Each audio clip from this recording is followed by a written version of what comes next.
Imagine being so starving that you boil your own leather shoes for dinner, or resort to digging up the corpses of your friends.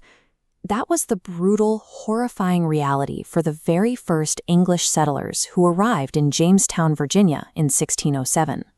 They settled in a mosquito-infested swamp where disease ravaged the camp. During a period literally known as the starving time, the colony sat on the brink of total collapse.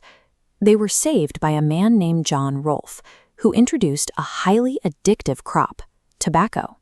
Within a few years, Jamestown went from a starving swamp to a highly profitable money-making machine. As the profits became clear, thousands more English settlers flooded across the Atlantic.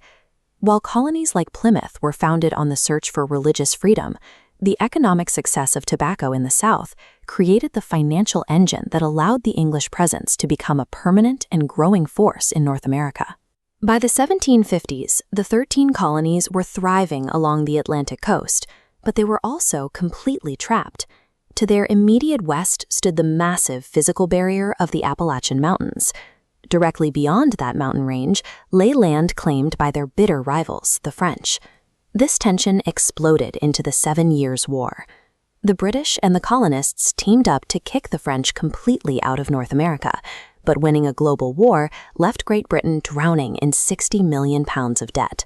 To pay that bill, the British Parliament started slapping taxes on the colonies for everything from sugar to tea, leading to the rallying cry, "No taxation without representation."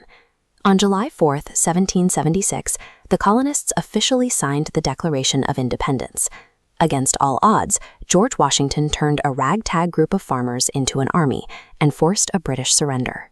Political freedom, however, did not solve the geographic reality, but the new nation was still a narrow strip of land pinned against the Atlantic. To survive, the U.S. required the Mississippi River for trade. In 1803, President Jefferson tried to buy New Orleans from Napoleon. Needing cash for European wars, Napoleon sold the entire Louisiana Territory instead. For $15 million, the United States doubled in size overnight. This purchase fueled the ideology of manifest destiny, the belief that the nation was destined to control the continent from sea to shining sea.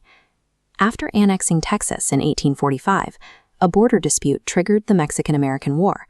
The U.S. Army took over massive chunks of land, including California, just a year before gold was discovered there, cementing American control over the Pacific coast.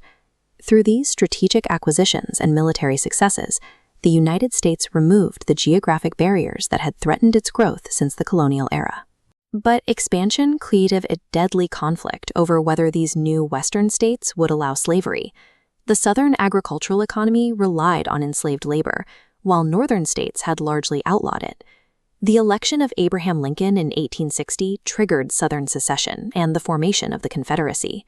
After 4 years of the deadliest conflict in U.S. history, the North defeated the South in 1865. The country was reunited and slavery was abolished. In 1867, the U.S. bought Alaska from Russia for just $7 million, a deal many mocked as a useless block of ice. That perception changed when massive gold and oil reserves were discovered beneath the surface. In 1898, the U.S. crushed the Spanish Empire, taking control of Puerto Rico, Guam, and the Philippines, while simultaneously annexing the islands of Hawaii. The United States moved beyond the North American continent, seizing territories across the Pacific and Caribbean to establish its new role as a global empire. Entering the 20th century, the U.S. used its internal resources and geographic safety to build a dominant industrial economy. While World War I and World War II devastated Europe, the American mainland remained untouched by bombs, allowing its economy to supply the rest of the world. After dropping 2 atomic bombs on Japan to end the Second World War in 1945, the United States emerged as an undisputed nuclear-armed superpower. For decades, the U.S. and the Soviet Union raced to build nuclear arsenals, but the American economic engine eventually outlasted its rival. When the Soviet Union collapsed in 1991, the U.S. was left as the lone global superpower. Geographic isolation functioned as a continental fortress, providing the safety required for the United States to develop its industrial and military dominance without the threat of foreign invasion. The transformation from the starving colonists of Jamestown to a nation with absolute global influence took less than 4 centuries. It's the story of a journey that began with settlers boiling their own shoes for survival and ended with a flag planted on the surface of the moon. Which do you think was the greater real estate steal? Buying the middle of America for $15 million or grabbing Alaska for $7 million? Let me know in the comments. American history is a wild ride of geography, risk, and massive territorial acquisitions that built the modern world.